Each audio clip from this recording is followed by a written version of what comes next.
Freudiana Radio, la voz psicoanalítica del mundo.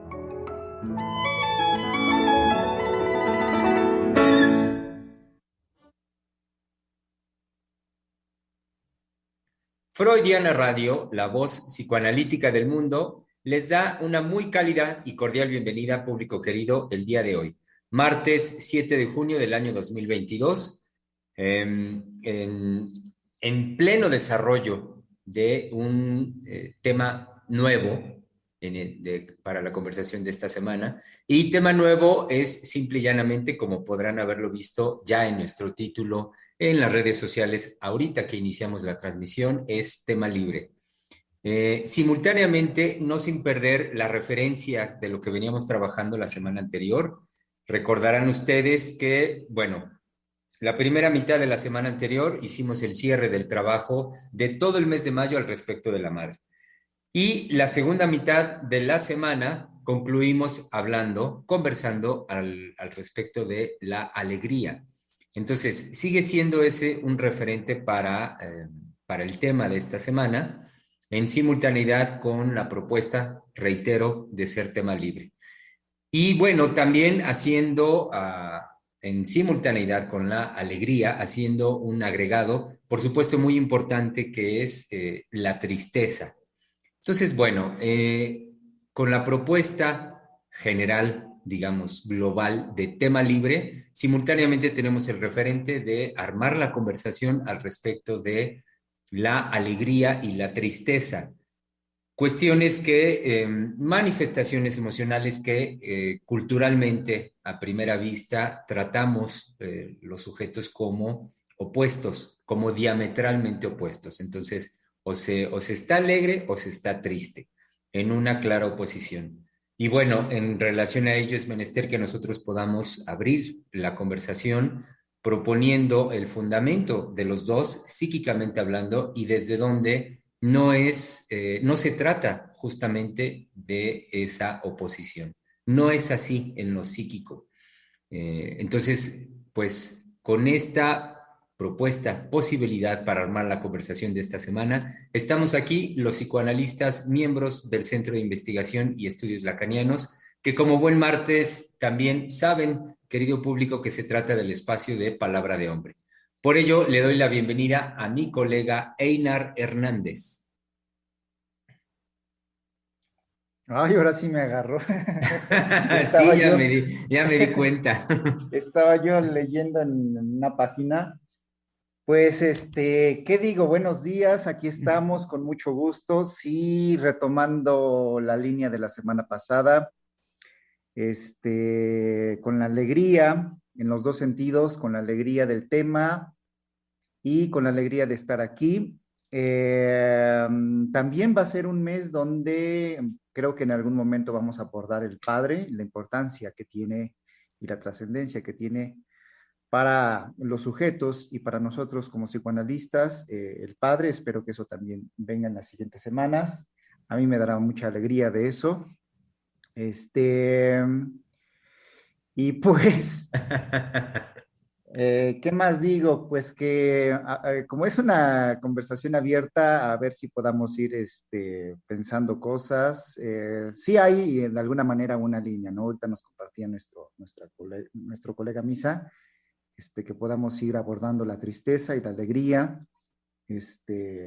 como estos aspectos interesantísimos y también, ¿por qué no decirlo?, como dos pasiones, ¿no?, que podemos ubicar en los seres humanos de lo psíquico. El ser humano puede hacer de la tristeza una pasión, pensar cómo está colocado ahí. No me refiero a la tristeza habitual, ¿no?, en la que cualquiera puede pasar o atravesar, sino también hacer de ella una pasión, y lo mismo la alegría, ¿no? Indudablemente. Bueno, pero pues vamos a conversar sobre esto. Así es, querido Einar. Antes de que se me olvide, público querido, que suele ocurrirme decir mi nombre, antes que se me olvide, lo voy a decir. Germán López Díaz, psicoanalista, miembro del Centro de Investigación y Estudios Lacanianos, así como también nuestro colega, miembro de CIEL, a quien le doy una muy cálida bienvenida y quien está preparado para ir transmitiéndonos la línea general del programa. Y es nuestro querido Misael Montes de Oca. Pues ya lo decía Einar ahorita, hay una tristeza habitual en los seres humanos, ¿no? Que puede, por supuesto, también hablarse desde una pasión.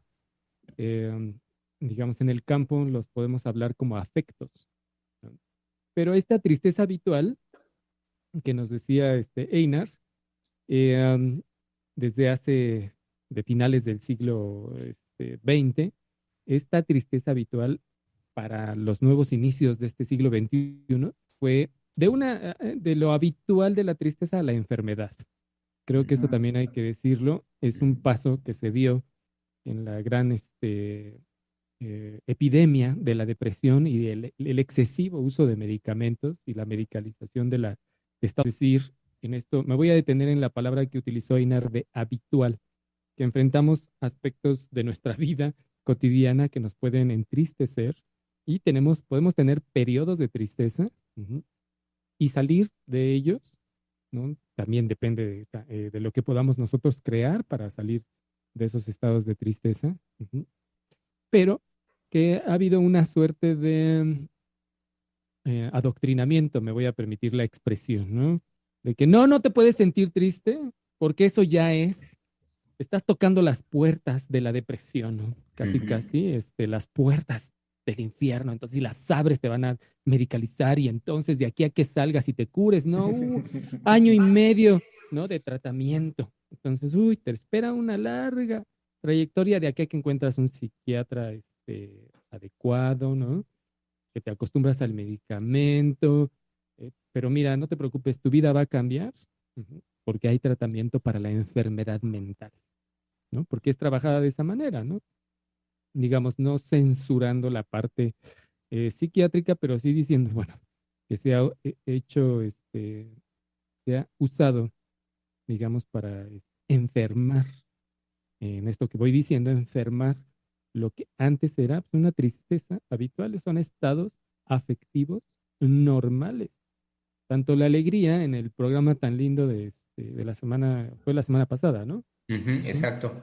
De cómo inició, cómo se habló tan lindo de la alegría y que ahora podemos hablar de la tristeza también, uh-huh, pero digamos, para poder ir diciendo lo que está en juego.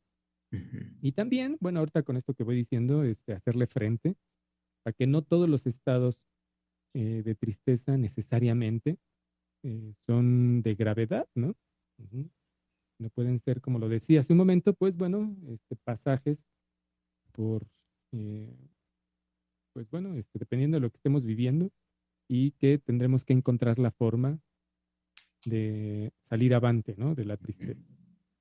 Uh-huh. Qué importante, Misa, lo que usted nos pone en contexto hace un momentito, y me refiero a la cuestión también histórica. Me hizo pensar de inmediato en que efectivamente el siglo, entre siglos XVIII, XIX, en específico quiero referirme al romanticismo. ¿Cuántas obras no conoceríamos del romanticismo, literarias, artísticas en general, gracias a que la tristeza culturalmente no tenía la connotación que usted acaba de señalar? Es decir, la tristeza tenía un lugar en la vida cotidiana como un lugar digno como cualquier otro afecto, como cualquier otro sentimiento. Léase el de la alegría, el enojo, qué sé yo. Lo que quiero decir es que tenía un lugar de reconocimiento, un lugar digno. Y eso era base de la posibilidad de la creación, como lo citaba hace un momentito. Y qué mejores ejemplos que la creación artística. Cuando usted señala la cuestión de la enfermedad, también me hizo pensar en un recorrido rápido que ya en algún momento hemos trabajado un poco en algunos programas, es los cambios radicales, principalmente con las dos grandes guerras en el siglo XX, y cómo a partir de ello, dentro de todo lo que transforman las dos grandes guerras, estoy pensando en cómo impacta sensiblemente a la transformación de los modelos en cuanto al cuidado de la salud. No solo el cuidado, las concepciones mismas de la salud. Y esas concepciones atravesadas por intereses, por los intereses de dominio de las naciones-estado y también los intereses de los grandes capitales que se organizan después de las dos grandes guerras. Entonces, lo que quiero decir con esto es que con estos momentos que son sin duda, pues, trascendentes en la historia de la humanidad, señalar cómo vivimos la modificación de la concepción en general de la salud en los seres humanos y del cuidado de la misma. Y ahí es donde entra de una manera muy, yo podría decir al día de hoy, muy delicada por sus consecuencias, la connotación, que usted ya decía, Misael, de la tristeza como depresión. Porque si lo piensan un poco, querido público, hoy en día se habla menos incluso, se utiliza menos la palabra tristeza, triste o tristeza. Triste, un poco más, la gente puede referir, puede nombrar que se siente triste por alguna circunstancia, pero sí se ha vuelto mucho más de uso común la palabra depresión o estar deprimido o que un sujeto es depresivo. Y lo que no repara la gente en eso es los efectos y las consecuencias, y de eso esto es un fundamento de nuestra transmisión permanentemente, efectos y consecuencias de la palabra, del poder de la palabra. Entonces, el impacto, tanto en el sujeto como en la comunidad, es muy profundo cuando nos movemos de poder utilizar las palabras triste, tristeza, a más bien el uso común de depresión, deprimido, depresivo. Y entonces, cómo esto va modificando un talante, me parece, generalizado en los sujetos, como también va modificando la relación, o sea, el lazo social, por cómo se introduce fuertemente este concepto, trayendo consigo, lo que usted señalaba, Misa, la connotación, la carga afectiva de la enfermedad. Y ahí yo quisiera agregar algo más de esto que viene desarrollando usted, Germán. También no se nos olvide en este panorama histórico que abrió Misa y cómo se ha hecho de la tristeza en la actualidad una enfermedad, la famosa depresión. No se nos olvide también que siempre han existido la melancolía, ¿no? La famosa bilis negra llamada por los griegos, sí es así, ¿no? Por los griegos, pues ya desde entonces, ¿no? Desde aquel entonces. Sí, en la Y teoría de los sí, humores. sí, exacto. Pero lo que quiero decir es que estos estados profundos de tristeza que estaban ligados y no dejan de estar ligados con la locura. Es decir, también hubo, antes de que pasáramos a este periodo que acaba de describir muy bien Germán, de la introducción, y bueno, y Misa, ¿no? De la ciencia y el capitalismo, también como estos estados de melancolía y de un dolor de existir estaban ligados siempre a la locura, ¿no? Entonces ya también ahí había una preocupación de qué hacer, digamos, con estas manifestaciones de la subjetividad del ser humano y que los llevaba pues sí, a un hundimiento, a suicidios, también por supuesto a creaciones importantísimas como también lo mencionan, pero quería también, digamos, introducirlo porque el hecho de que se haya llegado también a una connotación de enfermedad, ya en este caso científico y psiquiátrica, no está alejado de cómo los estados de melancolía estaban ligados a la locura y ahí había una preocupación de qué hacer con eso, ¿no? Cómo entenderlos, cómo comprenderlos, cuáles eran las causas, es decir, cómo lidiar tanto para los sujetos mismos como para aquellos que tenían que vérselas con esos estados permanentes, con poder hacer algo para ellos, ¿no? No, y ahora es persecutorio, ¿no? Es persecutorio ¿a qué me refiero? A que, bueno, si estamos tristes no puedes estar triste, ¿no? Ujú. Porque usted decía, Einar, en relación a las pasiones, cómo hablar de la pasión o la tristeza como pasión, pues sí, puede llevar a la producción, ¿no? Ujú. Y que eso, bueno, inició, como lo venía diciendo, el interés de saber con mayor profundidad sobre estados melancólicos, como en el caso también de Freud, que hay otros programas públicos para que puedan ir a, a buscar en la página de Freudiana Radio el tema de la tristeza. También hay otras emisiones donde se ha hablado la diferencia entre la tristeza y la melancolía, ¿no? Y también un programa sobre, o varios programas sobre la melancolía. No recuerdo los títulos, pero sí tiene la palabra melancolía. No sé si usted los recuerda, Germán o Einar. No recuerdo el título así completo de los programas, no lo tengo presente, pero sí coincido con usted que el recuerdo lo tengo claro, el trabajo que hemos hecho al respecto de la melancolía. Sí, exacto.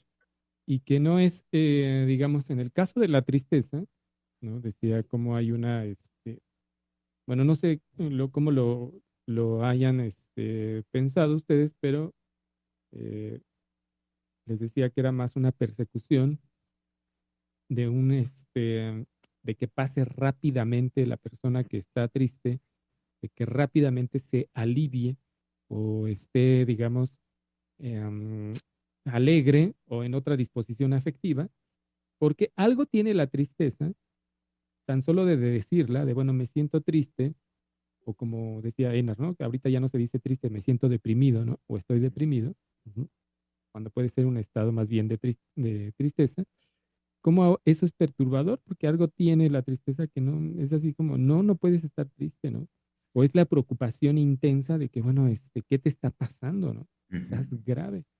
En ese sentido decía la persecución de querer aplastar inmediatamente, de no soportar que el otro lo diga, de no darle soporte a ese estado afectivo, ujú, e inmediatamente tratarlo de cubrir, ¿no? En el mejor de los casos, me hizo pensar, Misa, en el mejor de los casos habría de fondo la pregunta que usted acaba de citar, del qué te está pasando. Pero al mismo tiempo, lo otro que pensé de inmediato por el contexto del que hablamos y pensando finales del siglo XX y ahora siglo XXI, lo asocié con cuestiones de productividad. Yo creo que en parte la persecución que usted señala al respecto de estar triste o sentirse triste no tiene lugar, no tiene cabida, porque un sujeto triste no va a producir igual que uno que no lo está. Por eso estoy pensando en cuestiones de productividad, porque sabemos que en la dinámica de las empresas, sea en puestos ejecutivos o sea pues puestos pues manuales de quehaceres diarios dentro de una organización empresarial, sabemos que lo que dicta es la productividad, que se alcancen las metas, que se alcancen las ventas, en fin, productividad, se reduce a una sola palabra. Entonces, un sujeto con un estado de ánimo variable, o ni qué decir, un sujeto que haya caído en un estado de ánimo de tristeza, no va a producir lo mismo. Yo creo que parte del por qué hay esta persecución que usted señala, Misa, es por el empuje del capital, por la presión del capital a que no puede haber lugar a que un sujeto baje su rendimiento y baje su productividad.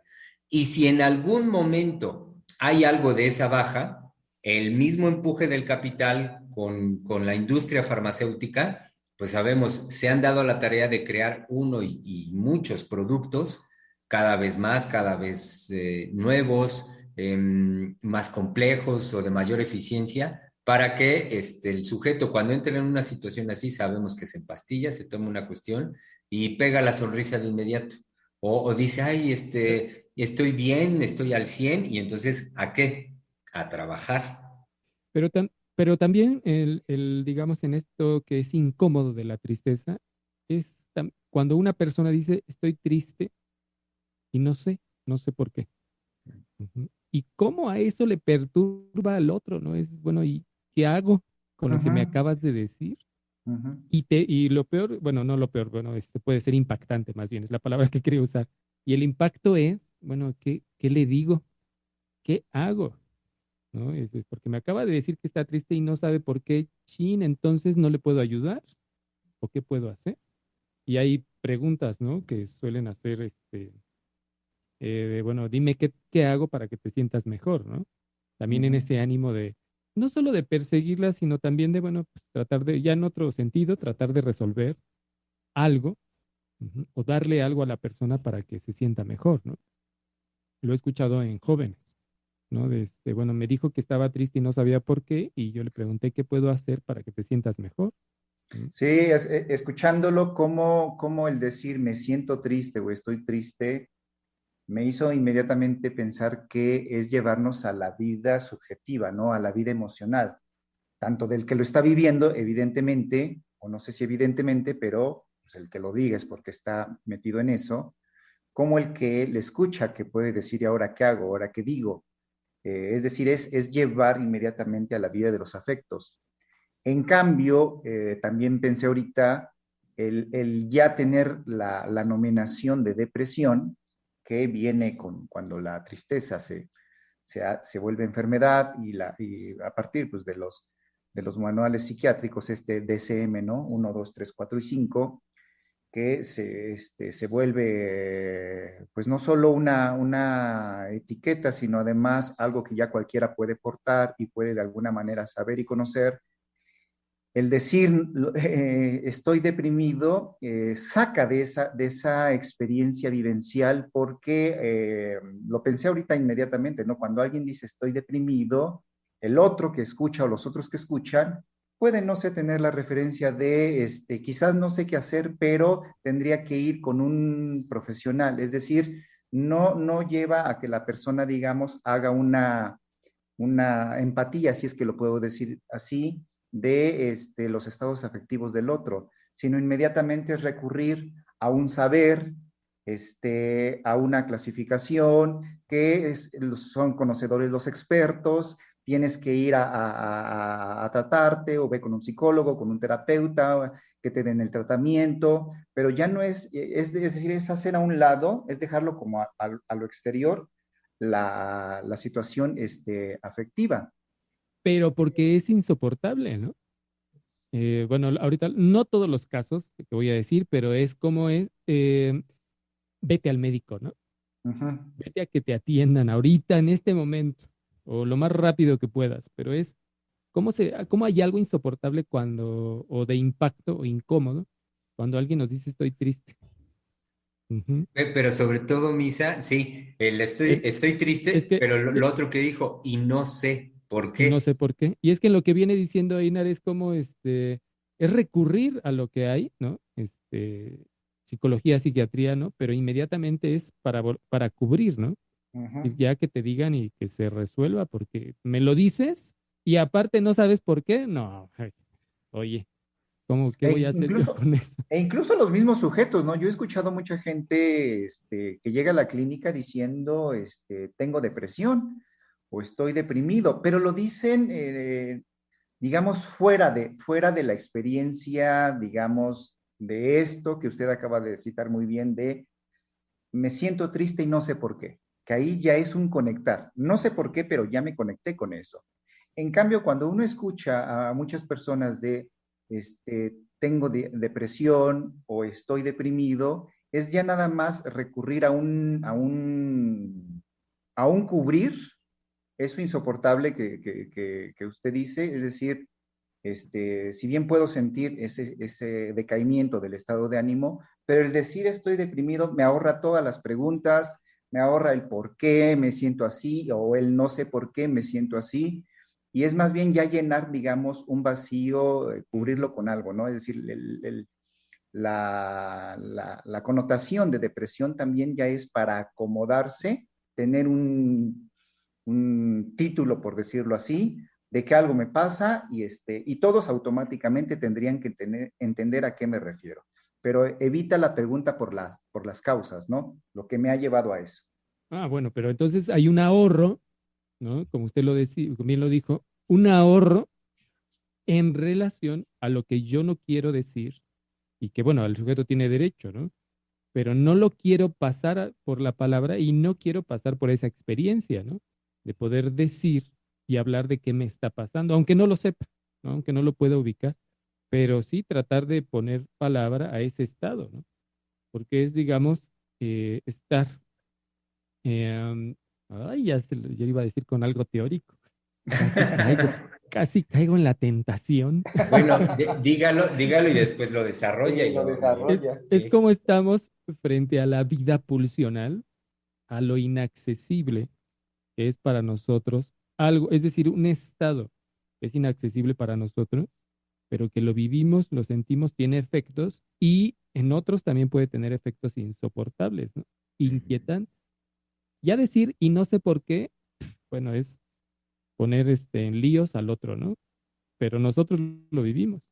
Ahora bien, en lo que decía Einar del ahorro, porque esa es una de las vías ya abiertas, ¿no?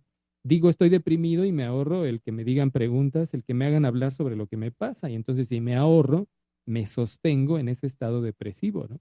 O en ese estado de tristeza.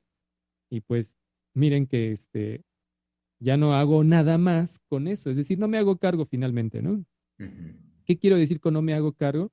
Bueno, que yo si estoy frente a un especialista X, sí, pues, y no a un especialista, sino frente a otro, que me está abriendo la posibilidad de escucharme de, bueno, oye, ¿qué te pasa? ¿Por qué estás así? Cuéntame qué te ha pasado. No, pues estoy deprimido, ¿no? ¿Quieres saber algo? Pues ahí están los síntomas en internet. Mira, búscalo y los vas a Ujú. encontrar. Eso es exactamente lo que tengo. Ujú. Pero no lo dice. No lo, es decir, no, ay, es que Inar ahorita lo dijo y se me escapó. No abre no vacío necesariamente, sino, bueno, quería pasar por un Ujú. vacío, por supuesto, el tener que decir ujú, todo el recorrido de por qué está en ese estado, ¿no? Y que viene a encubrirse muy bien con el manual, ¿no? Ujú. Y cómo me parece que con esto es señalar cómo en el favorecimiento de ese estado por parte de los sujetos es donde se jugaría, no se jugaría, donde se juega el favorecimiento por parte de los sujetos a continuar de esa forma, a continuar en ese estado. Es decir, sabemos social, culturalmente, está todo dicho, todo el discurso a que no hay que estar así, incluso que uno no debe estar así y por lo tanto hay que correr a los especialistas, a la medicación y que se termine de inmediato esa situación. Pero simultáneamente, en el fondo, lo que desde el análisis sabemos es cómo un sujeto, más allá de la manifestación conductual que puede presentar, sea de la tristeza o sea también de la alegría, como conductas, en el fondo, el hecho de que un sujeto haga este ahorro que señalaba Einar hace un momentito, favorezca el silencio, favorezca el no pasar toda esa sensación, todo ese afecto por la palabra frente a un otro, es una manera con la que apapacha, en el fondo, apapacha ese estado anímico. Y con ello, o sea, aquí preguntarnos qué es lo que los sujetos apapachan favoreciendo ese estado anímico, queriendo en el fondo no hacer ninguna transformación. Pues que nos diga Germán. Bueno, lo, lo que tengo en mente de forma inmediata es cómo apapachando esa situación, el sujeto lo que está haciendo de esa forma es favorecer una satisfacción, una manera de satisfacción muy particular en ese estado. Y vuelvo y digo que me parece importante que lo señalemos porque es lo que culturalmente nunca se dice. Porque además en la manifestación conductual sabemos que las personas suelen manifestar su inconformidad, su displacer, claramente displacer, su decir cómo sufro, cómo no disfruto este estado de cosas, esta situación, porque no puedo trabajar, porque no puedo concentrar, porque no puedo hacer mis cosas, porque no disfruto de la vida. Entonces, dicho así, a nivel de lo manifiesto de la palabra y de la conducta, pues todo diría que entonces hay que tomar medidas para que esto se acabe de forma inmediata y que el sujeto recupere su estado anterior de felicidad, de alegría. Bueno, pero lo que estamos señalando es cómo, aunque esté dicho eso de manera manifiesta, en el fondo lo que se sostiene el sujeto cuando sostiene este estado anímico es una forma muy particular en cómo puede disfrutar de estar en ese estado emocional, en ese estado de tristeza. ¿Cómo puede ser la tristeza una vía de satisfacción erótica para los seres humanos? Esa es la gran paradoja, ¿no? Si la puedo nombrar así, espero que ahí esté bien ubicado. La paradoja en lo que acaba de decir Germán. Y pienso desde ahí como el psicoanálisis es muy, es decir, en esta complejidad o en este avance por paradojas, ¿no? En esta lógica paradojal, es muy difícil que pueda ser transmitida, como se ha hecho el esfuerzo en las emisiones de Freudiana Radio, pero que pueda ser transmitida a la mano. ¿A qué me refiero? A que frente a estados de tristeza o de depresión, lo que se sugiere, como lo hemos venido diciendo, es la psiquiatría o la psicología. Y el psicoanálisis, no, no en lo O la general, tanatología también. o la tanatología. ¿Por qué? Bueno, porque la lógica es radicalmente distinta. Pero algo sí se sabe del psicoanálisis.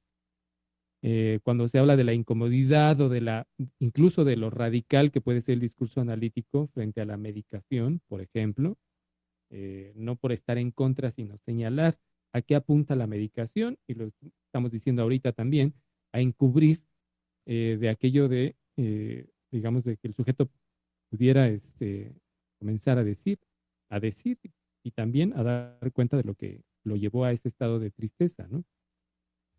En fin, pero a lo que quiero hacer referencia es cómo el psicoanálisis no entra en la lógica de los discursos que hemos venido diciendo de la medicina, de la psiquiatría, de la psicología, porque ¿cómo es posible que nos enfrentemos a esa paradoja que acaba de señalar Germán, ¿no?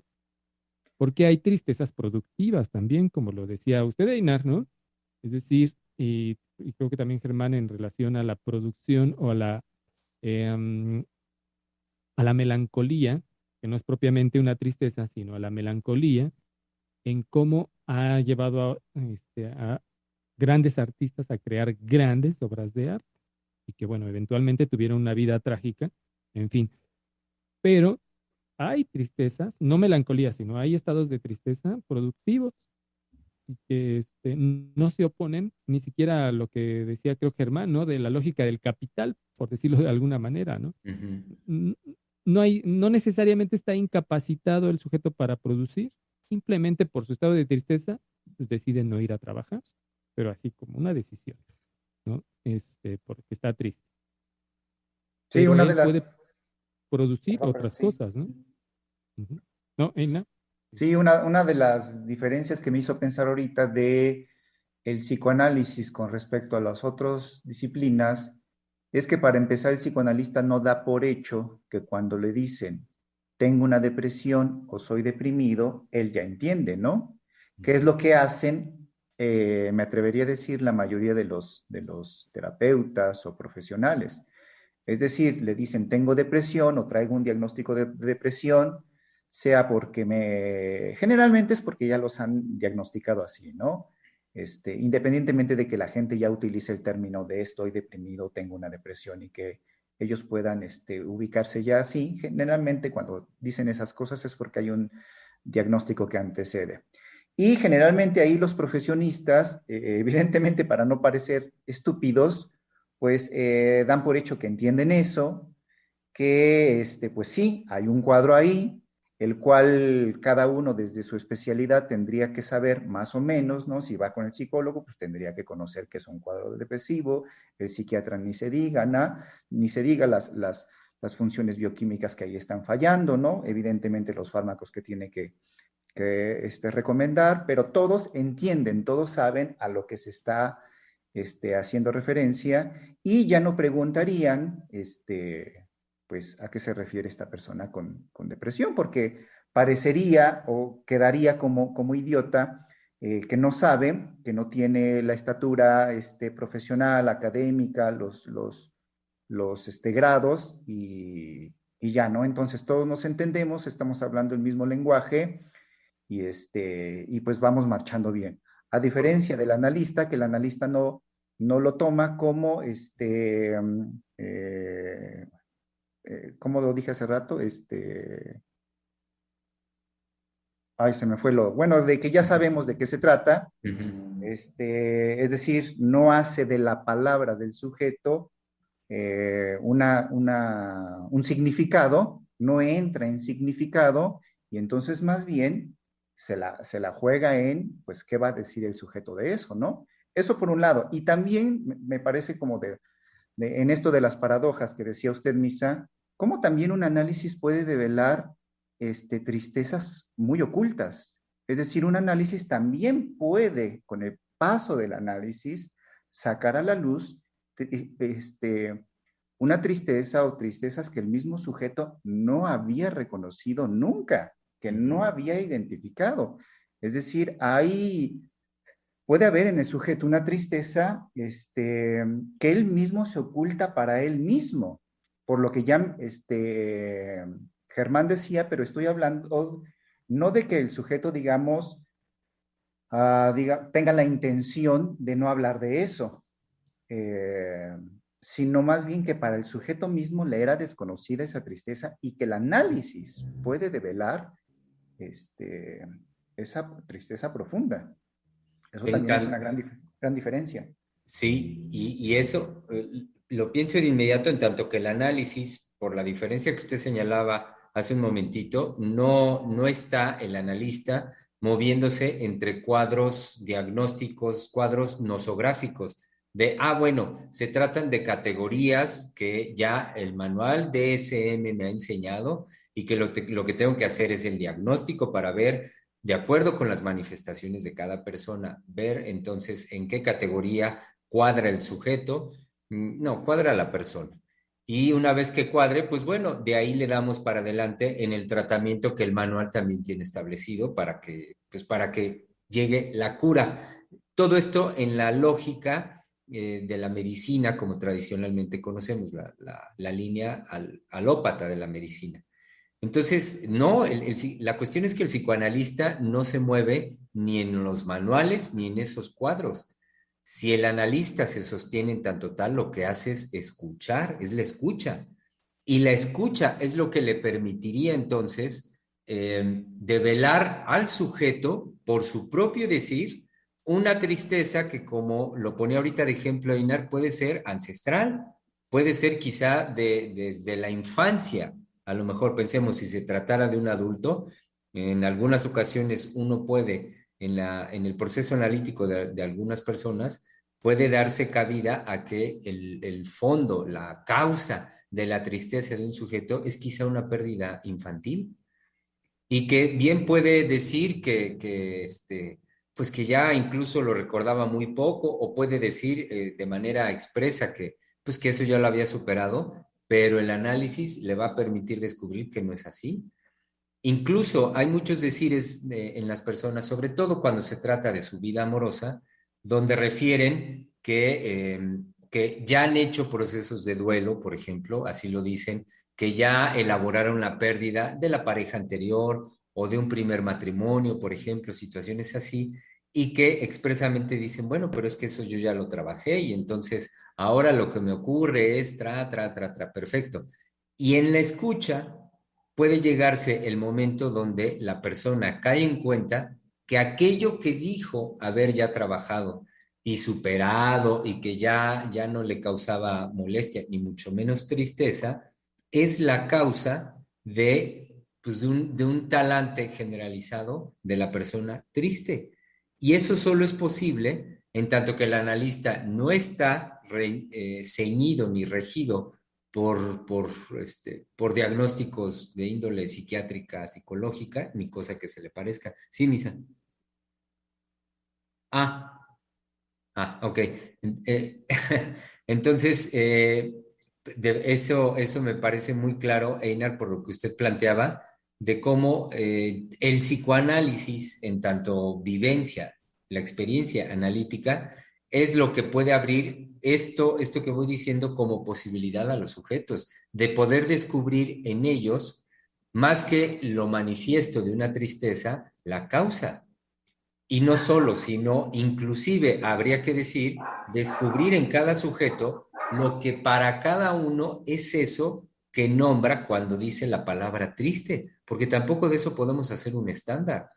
Si bien estamos tratando el programa de la tristeza, hablamos de la tristeza, teniendo también el referente de la semana anterior de la alegría, estas manifestaciones afectivas, pues claro, pues muy claras, muy evidentes de los sujetos, tampoco nos llevan en el campo psicoanalítico a decir qué es o que sabemos qué es cuando nombramos alegría y tristeza, sino que siempre está en la experiencia analítica el campo abierto para que cada sujeto, en el momento en el que dice triste, o lo que señalaba Misa, cuando la persona puede decir estoy triste y no sé por qué, pues es justamente la posibilidad del descubrimiento y de la creación que un análisis, a diferencia de cualquier otra experiencia, sí posibilita. Espérame, que ahorita me habían interrumpido, por eso le dije que, que me Ah, esperara sí. un momento, pero quería decir algo de lo que vienen diciendo. A mí me gusta una expresión, lo voy a tratar como expresión, pero obviamente voy a tratar llevarlo a un desarrollo, la de una expresión freudiana, este, que es en relación también con la enfermedad, con otros estados afectivos, y es la pulsión de muerte al interior es muda, ¿no? Entonces, ahorita que escuchaba a Einar y a usted hablar de estas tristezas antiquísimas, ¿no? Es decir, de muy atrás que ni siquiera éramos conscientes o no habíamos anoticiado de eso, ¿no? Podemos tener la vivencia de que, bueno, esto estuvo ahí y más bien cobramos noticia de la dimensión que puede llegar a tener un estado de tristeza, incluso desde muy pequeños, ¿no? Pero traigo a cuentas esta expresión en cómo Freud viene hablando de que es mejor, por decirlo de alguna manera, que la agresión se exprese. Y ahí gira diciendo, bueno, porque la pulsión, es decir, si eso se detiene, se frustra, ¿no? Vuelve, retorna, ¿no? Y ahí menciona la pulsión de muerte al interior es muda. Y después va llevando el desarrollo hasta el punto de que el ser humano muere por sus conflictos. Es decir, el cómo opera lo psíquico hasta el punto, digamos, en el entramado, en la imbrincación que hay con el cuerpo, con el organismo, cómo los conflictos psíquicos de la vida psíquica están entramados con lo orgánico y pueden llevar eventualmente, digamos, en la expresión freudiana es que el ser humano muere por sus conflictos. Entonces, no es cualquier cosa la dimensión que da Freud a esto que decían ahorita, ¿no?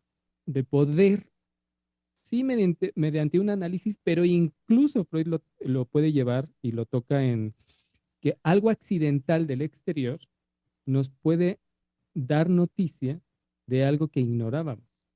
Me refiero a los pensamientos inconscientes, ¿no? Pero digamos, porque puede ser accidental o puede ser por análisis, puede ser finalmente, ¿no? Pero que esa es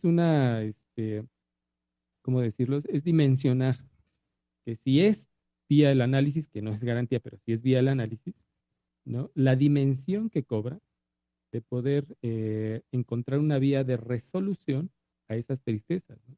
A esos estados afectivos que, bueno, de tristeza en este caso, uh-huh, y poderle dar una resolución. Y bueno, por resolución me refiero que inicie primeramente, pues bueno, hablando y dimensionando cada persona qué lugar ocupaba esa tristeza, ¿no? Uh-huh. Y llevarla a un eh, buen término aquí no necesariamente a una cuestión de salud, sino poder decir, bueno, no me había dado cuenta del lugar que ocupaba esa tristeza en mi vida y cómo está todas sus ramificaciones, ¿no? Y hasta el día de hoy está vigente, ¿no? Y entonces ya al menos localizarla ya es un alivio, ¿no?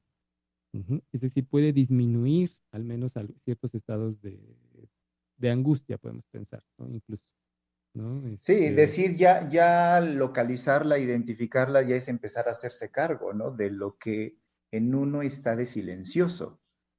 Digo, si lo sigo, que la pulsión de muerte actúa en silencio, bueno, entonces podríamos empezar a pensar cómo la tristeza o ciertos estados de tristeza, quizás no todos, son justamente esta pulsión de muerte silenciosa, que el sujeto, digamos, si me permiten la expresión, se vuelve hacia sí mismo para estar ahí, como lo decía hace rato usted, Germán, eh, bueno, no lo recuerdo, pero acomodado en esa línea de una satisfacción, en este caso, de muerte, mortífera.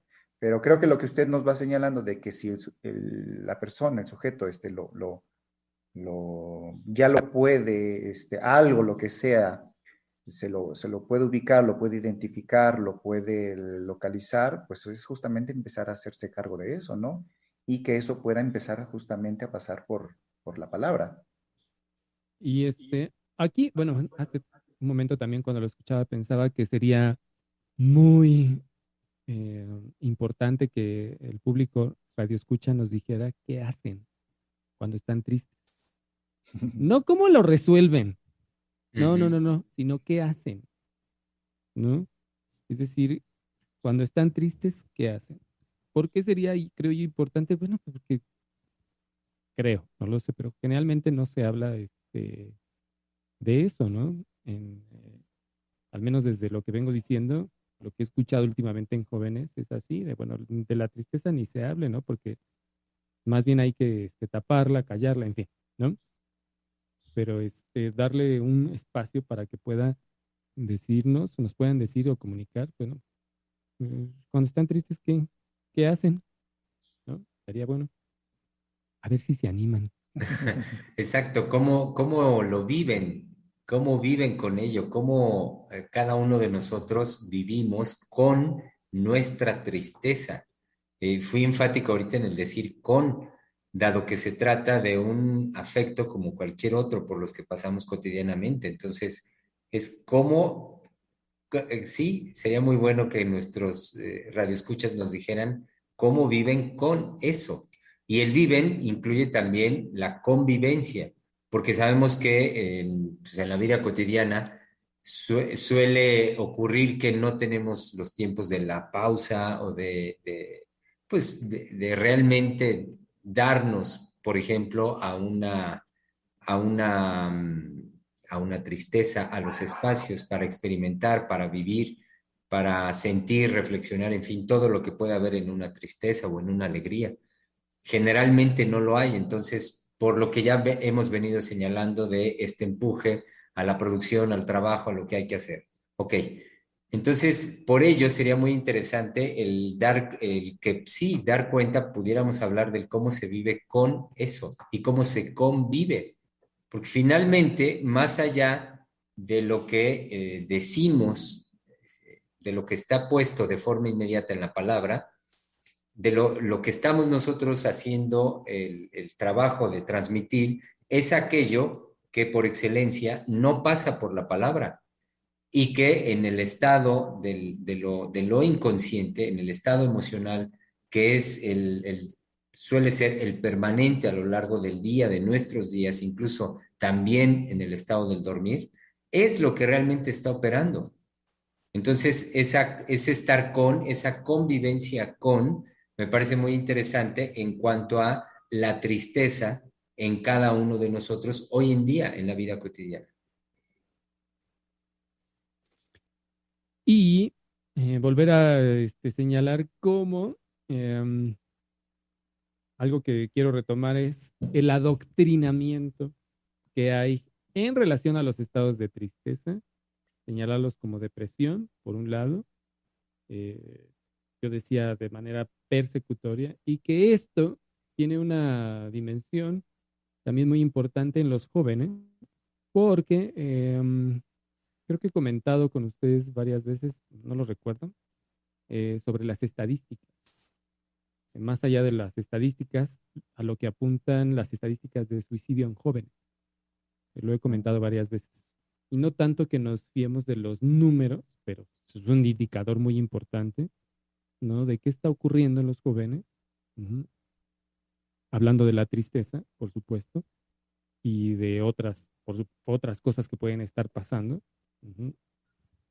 Pero yo lo estaba asociando más bien con cómo si la tristeza es aquello a lo que no se le da lugar, sino se taponea, uh-huh, se suspende vía los medicamentos, bueno, y sobre todo últimamente con mayor intensidad, ¿no? Y también hay que incluir, por supuesto, el uso de que se alcoholizan, o el uso de drogas o terapias donde usan también hongos alucinógenos o sustancias que los llevan también a estados alterados de conciencia. En fin, todo para no dar cuenta de ellos, de esos estados de tristeza, y lo asociaba con las estadísticas de suicidio, ¿no? Porque no hay una vía resolutoria, como ahorita también lo mencionaron, de poder incluso saber de otros estados de tristeza más viejos, ¿no? Y bueno, lo asociaba a eso porque si no hay un lugar para pues, un tránsito normal de la tristeza, uh-huh, evidentemente va a ser un taponear, y por eso traía cuentas la expresión freudiana, porque ya después para localizarlo, es decir, para que el sujeto pueda decirlo, tenga el ánimo de expresarlo, uh-huh, sin que pienso en un joven que, bueno, a lo mejor, o en los jóvenes que no quieren crear problemas en casa, y que eso va a ser de por sí incómodo para ellos, de por sí incómodos cuando lo dicen, estoy triste y no sé por qué, pues no poder decirlo, ¿no? Uh-huh, en el mejor de los casos, ¿no? Exacto, vayamos a los hogares, porque también dentro de las familias ya no tiene cabida la tristeza. Estoy pensando en cómo las familias, no por nada ahora se habla, por lo menos en las redes sociales, de la generación de cristal, ¿no? Que con eso hacen referencia o sea, que ya no aguantan. Pero en las familias también desde unas generaciones, no sabría exactamente ubicar desde qué generaciones, es decir, desde qué década, se ve mucho que la educación y la crianza de los padres está muy encaminada a que los niños no pasen por una tristeza. Es decir, también ahí hay un taponeo, porque las experiencias que pueden traer de sufrimiento, de dolor, de frustración, de impotencia en los niños, todas estas experiencias que pueden traer un dolor psíquico, un sufrimiento, y que pueden provocar una tristeza, también los padres están, digamos, en toda ¿cómo lo dijera? En toda la línea de que eso no ocurra. Es decir, de reducir esos tiempos y esos estados lo menor posible. Y paradójicamente, una de las cosas que se ha venido creando, creo yo, esto es una hipótesis, no, realmente no lo sé si tenga esa relación de conexión directa, pero me hizo pensar por eso en las generaciones de cristal, que paradójicamente crea justamente sujetos que no le dan cabida a su tristeza, y que no pueden justamente no solo pensar en ella, sino hacerse cargo de ella y decir, bueno, ¿por qué no podría o por qué no tendría que pasar por una tristeza, por una frustración, por un dolor, por un sufrimiento? Entonces también me hizo pensar lo que usted venía diciendo, Misa, en el sentido de que las familias tampoco, ya en la educación y en la formación de sus hijos, ya tampoco tiene cabida espacios para vivir estas experiencias. Es reducir la experiencia de sufrimiento a lo menor posible. Uh-huh. Sí, porque él siempre es visto como malo, es Ajá. algo malo. Entonces no hay un reconocimiento digno del sufrimiento, como si el sufrimiento no fuera un pilar incluso en la conformación misma del carácter de un ser humano. El sufrimiento, las pérdidas, los dolores, muertes, pues sí, en ese sentido de lo que hemos venido tratando, tristezas, así como las alegrías también. Queridos colegas, si me permiten, denme una oportunidad para dar lectura a 3 mensajes que hemos recibido de parte de nuestro público Radio Escucha. Ana Lisset Martínez nos mandó saludos diciendo buenos días. Aura Buenos días. Ugal. Exacto. Dígalo otra vez fuerte. Buenos días. Aura Ugalde, en relación a lo que usted, Misa, incluso convocaba a nuestro público, nos dijo, cuando yo me siento triste, lloro. Ujú. Oigan, sí, también alivia. Es de gran alivio llorar, ¿no? Ahorita no ubico, ¿quién me decía? No, no es un paciente, era una amistad, un amigo una amiga, ¿no?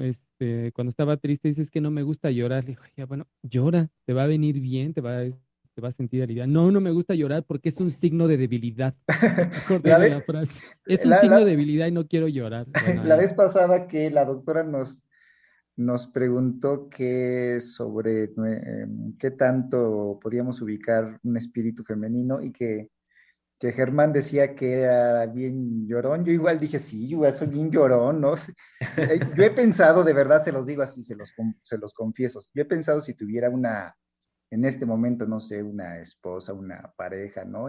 Porque luego me pasa también que veo una película y lloro, ¿no? Me conmuevo y digo, quizás no, así no me salen los lagrimones y no me pongo a sonarme la nariz, pero sí ¿cómo se dice? Se me lagrimean los ojos, digo, ay, si me viera una pareja diría, bueno, ¿y este maricón? Exacto. Le hace falta ver más box. Sí, exacto, me hace falta ver más box. Ok. Pe- También, Pero espéreme, porque esto que nos dice, cuando yo me siento triste, lloro. En esto que decía del ejemplo de, es que ya me quedé con lo del box, pero bueno, que es un signo de debilidad, también eso se persigue, ¿no? Es horrible lo que se está haciendo con los estados normales afectivos. Ahorita que también lo decía Inar, de bueno, ¿qué van a decir si usted llora? Pues que digan lo que se les dé su gana, ¿no? A llorar en todos lados. Ujú. Me evocó la figura de los hombres aguantándose en los cines, ¿no? Que ujú.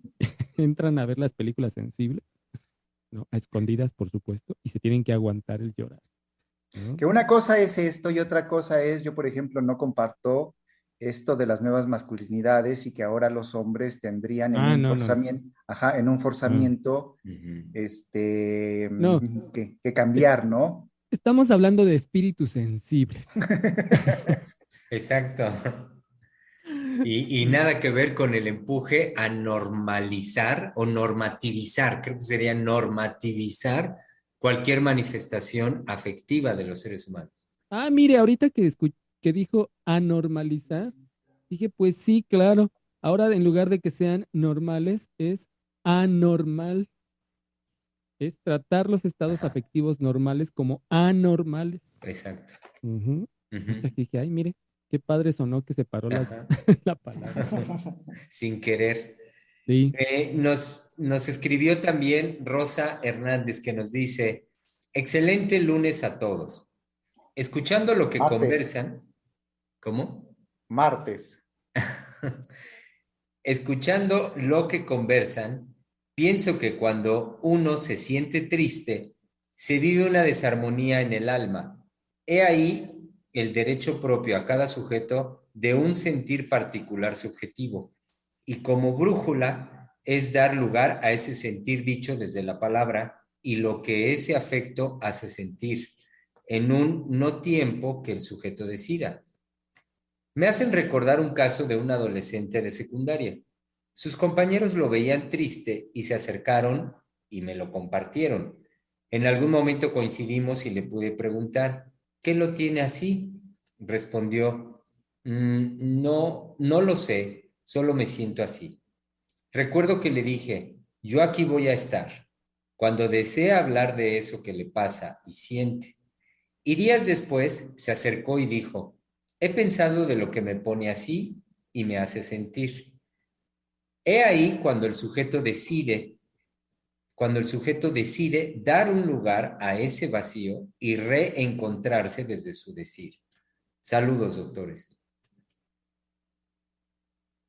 Qué lindo, ¿no? Es decir, el que se pueda, el que otro esté ahí para escuchar, Ujú. ¿no? También sin eso de, bueno, ya dime qué te pasa, dime. Ay, no, también qué horror, ¿no? ¿Cómo que no vas a Ujú. saber? Ay, Ajá. esa es otra terrible que sí me ha tocado escuchar de, ¿cómo no vas a saber lo que te pasa? Bueno, pues no lo sé, déjame en paz. ¿Cómo se le Cuán, ocurrió esa horrible Einar? No, no, no. me hizo pensar, Rosa, también cómo pequeños detalles, pero de una postura comprometida, firme, marcan la diferencia. Lo Sí. que parece cualquier pequeño detalle, como nos lo comparte Rosa, que ella le haya transmitido al joven, el decirle, aquí voy a estar, cuando tú lo decidas y lo decides, aquí voy a estar. Ese aquí voy a estar, estaré acá, cómo hace una radical diferencia para que el sujeto en su momento sepa que hay al menos uno que puede estar pues justamente ahí, que puede ser una escucha para él. Y que ella misma introduce el tiempo lógico del cual ella habla, ¿no? Es decir, en aquí voy a estar es para que cuando el sujeto se dé tiempo de querer poner en palabras eso. Ujú. Pero él decide su tiempo, ¿no?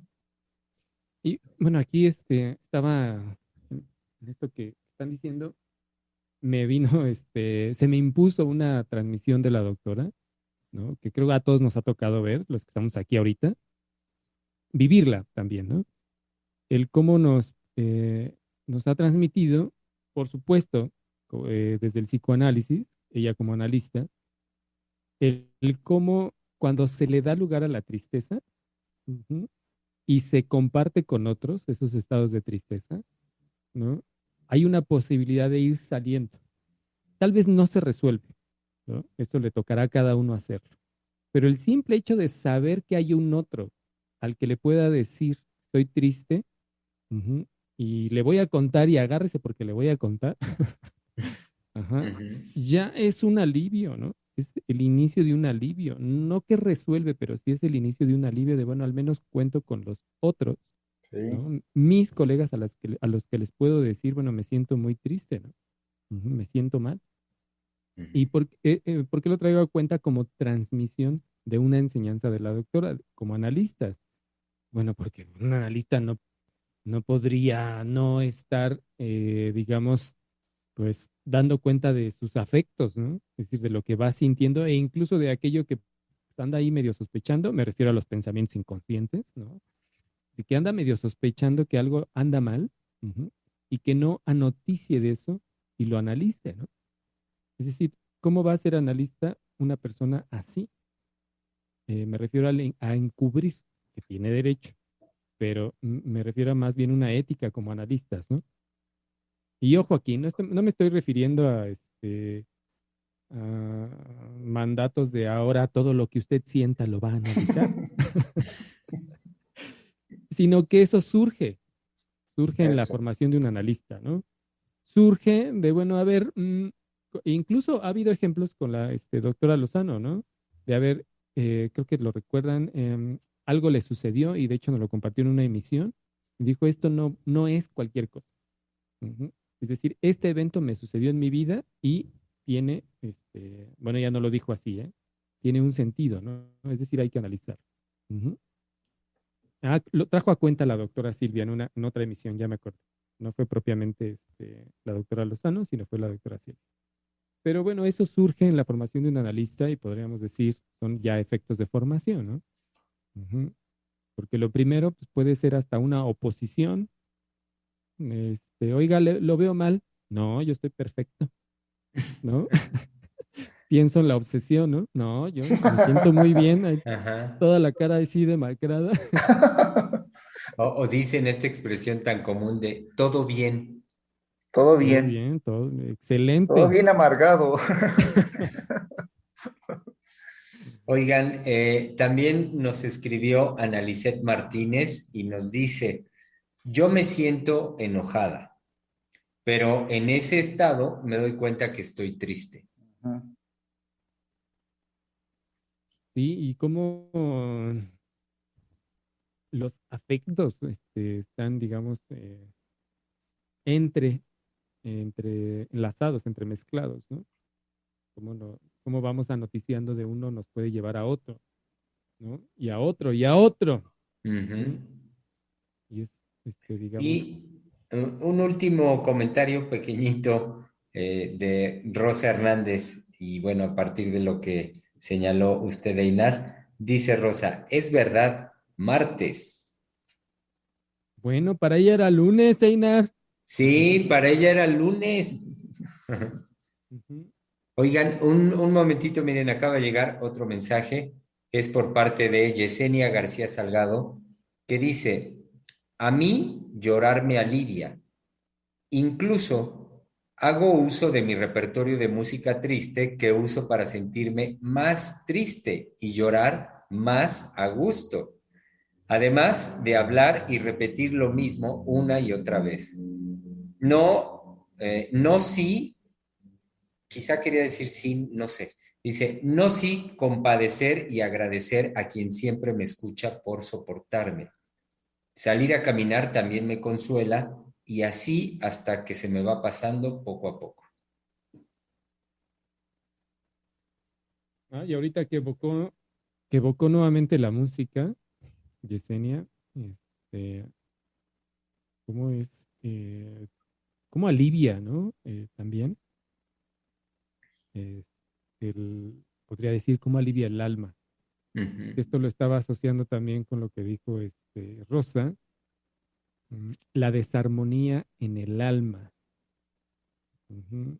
De cómo la cuestión la música, ujú, como algo desarmonía finalmente, sobre todo cuando un instrumento no da la nota, ¿no? Y no afina, es decir, no va a dar la melodía tal cual, y anda ahí penando por la vida, chirriando y sonando horrible, ujú, hasta que se vuelve a afinar y entonces eh, vuelve a ser dulce, ¿no? La expresión de las notas. Ujú. Pero toma su tiempo el afinar y es todo un entrenamiento de oído para quienes han tenido instrumentos o han afinado instrumentos, de cuerda sobre todo, que es mi caso. Bueno, sí toma un tiempo de afinar el oído para poder identificar la desarmonía, es decir, aquella cuerda que no está afinada y que no da el tono. Ujú. Pero hay que afinar el oído, toma un tiempo de práctica. Y lo traigo a cuentas porque, bueno, también en no sé por qué estoy triste, ujú, pues, también nos va a tomar un tiempo en poder, digamos, poner en esa, digamos, dar cuenta de por qué lo estamos, ¿no? Ujú. No es inmediatamente, como el chico también que decía Rosa, ¿no? Por un lado, lo que usted señalaba, Misa, en cuanto a la posibilidad en la música y a través de la música de encontrar ese alivio. Al mismo tiempo, me parece muy interesante lo que señala Yesenia, Ujú. de cómo efectivamente la música o algún otro factor en cada uno de nosotros, para cada uno de nosotros, de cómo somos capaces de llevarnos a el incremento de esa tristeza, como Yesenia lo decía, a estar más triste.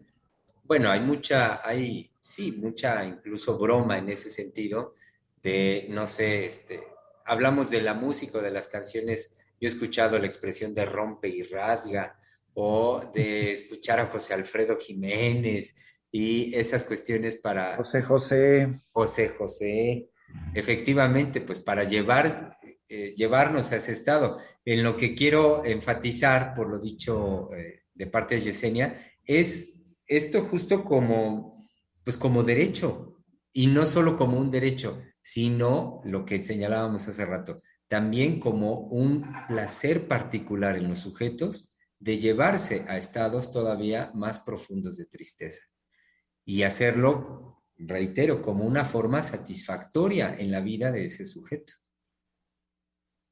Uy, pero entonces vuélvalo a subrayar, porque ahí ya nuevamente estamos en otro punto, que usted lo ha traído a cuenta, ¿no? Ujú. Que eso incluso forma parte de ¿cómo podríamos decir? Parte de la dinámica anímica, ¿no? Uh -huh. El poder estar, en esos estados, incluso en la búsqueda de un placer, ¿no? Sí, Paradójicamente, ¿no? sí. Sí, que vaya, el placer no consciente, susceptible de ser descubierto en un análisis por parte de un sujeto, pudiera ser efectivamente eso, el cómo crea para sí mismo las condiciones de una tristeza, por ejemplo, por medio de una pérdida amorosa o alguna otra circunstancia, como aquello que verdaderamente en el fondo fue lo que siempre buscó el sujeto. Fue aquello que siempre habría anhelado, llevarse a la situación de, por ejemplo, perderlo todo o de perder ese amor para entonces sí entregarse y sumergirse a un estado, a una condición de tristeza profunda. Y lo que hemos venido señalando es por lo que eróticamente puede ser sumamente satisfactorio estar en ese estado. Es decir, en ese estado de, sí, apariencia, de aparentemente inmovilidad, porque parece que ahí nada se mueve, así como una hoja con cero viento que nada se mueve, pero que simultáneamente en el interior de este sujeto hay la posibilidad, cuando digo de lo eróticamente satisfactorio, es por el placer, por decirlo así, de devorarse a sí mismo, de acabar incluso consigo mismo.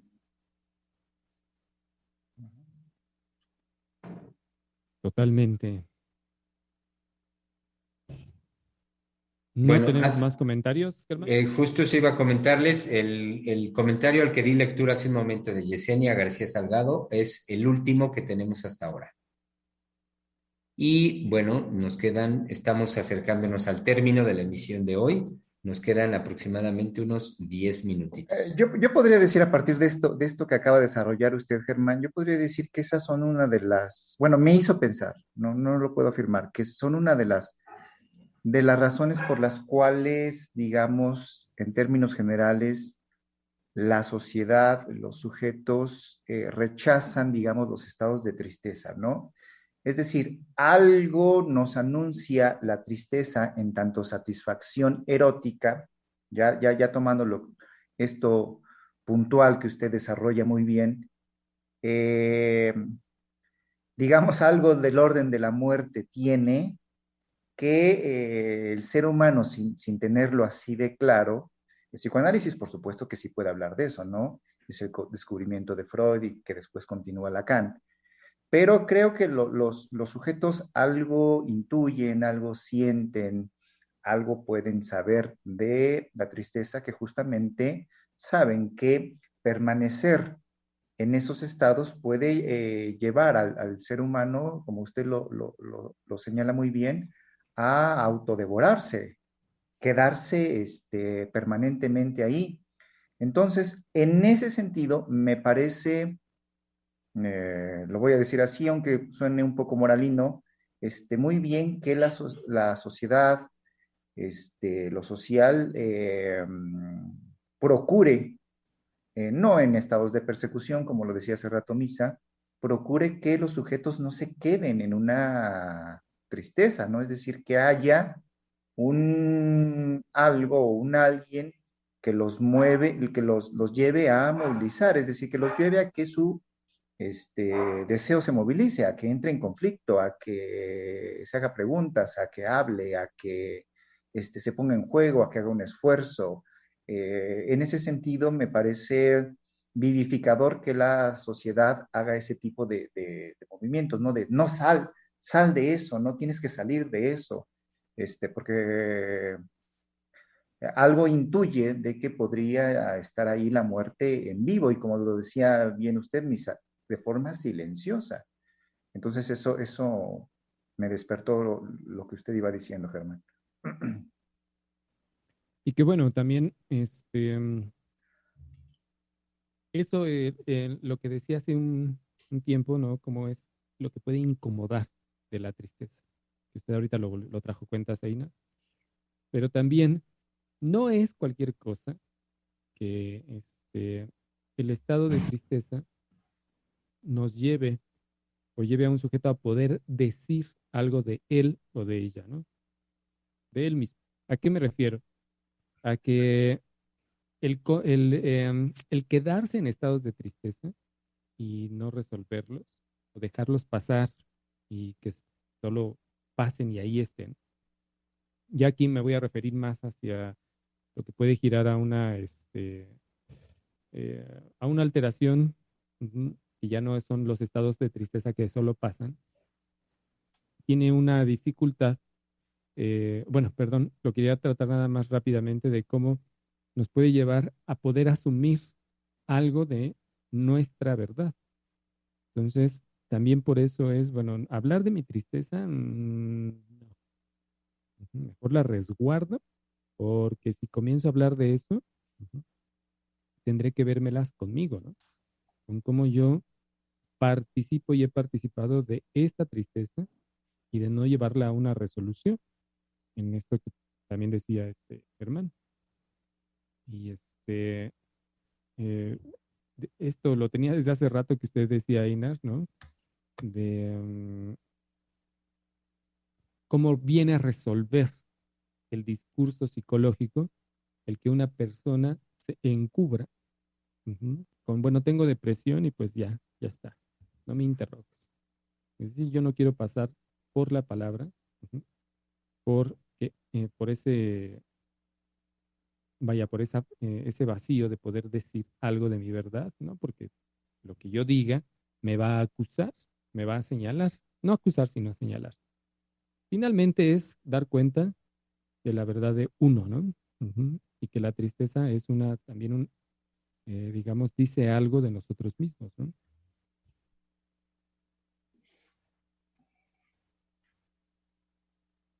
Y estamos viendo al doctor Germán. Está muy Denme un entretenido con momentito. algo. Denme un momentito, es que estoy... No está triste, eso sí le podemos decir al público. No está triste el doctor Germán, está entretenido con algo. No. Quiero Viendo sus redes aclarar. sociales. Exacto, estoy en pleno chat. No, quiero aclarar que estoy en espera. Sí, efectivamente, Misa me vio entretenido y era con mi teléfono en comunicación con nuestra querida colega Mayra González, quien está ya en la cabina de Freudiana Radio y la comunicación era porque estoy por recibir los mensajes que ella me va a mandar que hemos recibido en YouTube para Ah, dar caray. lectura Sí.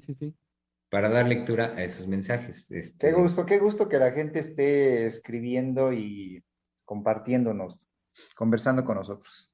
Sí, tiene usted toda la razón, Einar. Por ello, lo sabemos nosotros, lo sabe cada uno de nuestros radioescuchas, por ello la insistencia de la doctora Heiser en cuanto a que es el espacio en Freudiana Radio una conversación, es la conversación. Entonces, por ello, fundamental es la participación, el decir de cada uno de las personas que nos escuchan. Ya me manda Mayra los mensajes que están en YouTube. Uno es por parte de Maripaz Hernández y que dice, saludos doctores, gracias por todo lo que nos aportan. Y también nos escribió a través de esa plataforma Sonia Vargas diciendo, qué gusto escucharlos doctores. La conversación me lleva a pensar en cómo frente a la tristeza se tiende a querer patologizar y categorizar para tener la sensación de saber qué hacer con ella y al mismo tiempo se vuelve un producto de consumo. En redes sociales los videos con historias tristes tienden a ser los más vistos. Uh-huh.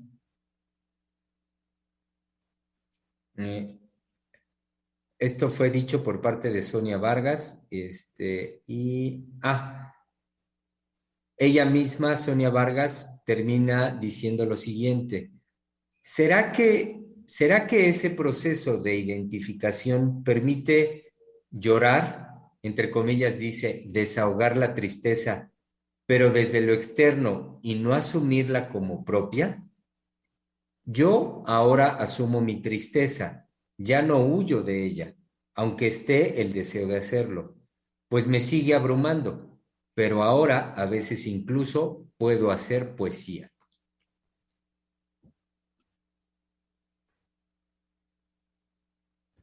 Ahí nomás. Ujú. Y Puedo hacer listo. poesía. ¿Perdón? Decía lo último, que puede hacer poesía. Que hace un Sí, momento hablaba de puede ser productiva, ¿no? ujú, Sí, que abruma, pero puede ser justamente motor de creación, ¿no? exacto. Sí, bueno, les comento con estos comentarios de Sonia Vargas, ahora sí, sí, ya. Dimos lectura a todos los mensajes que recibimos el día de hoy. En Facebook no tenemos ninguno más. Y bueno, estamos con esto llegando al término de la emisión del día de hoy martes, en esta semana que es tema libre, en simultaneidad con que estamos en la posibilidad de continuar un poco con el de la semana anterior, la alegría, trayendo también a cuentas la tristeza. Entonces, pues los convocamos a todos nuestros radioescuchas y también a todos aquellos que nuestros radioescuchas pueden invitar, incorporar, traer a este espacio de la conversación. Será mucho gusto darles una cálida bienvenida, acogida en este espacio. Mañana miércoles, saben ustedes que es la oportunidad de volver a pensar y la cita la tenemos al mediodía, así como fue el día de hoy. En tanto, pues les enviamos un cordial saludo a todos ustedes, que tengan un buen fin de día martes y pues nos veremos y nos escuchamos mañana en este su espacio de la conversación. Freudiana Radio, la voz psicoanalítica del mundo.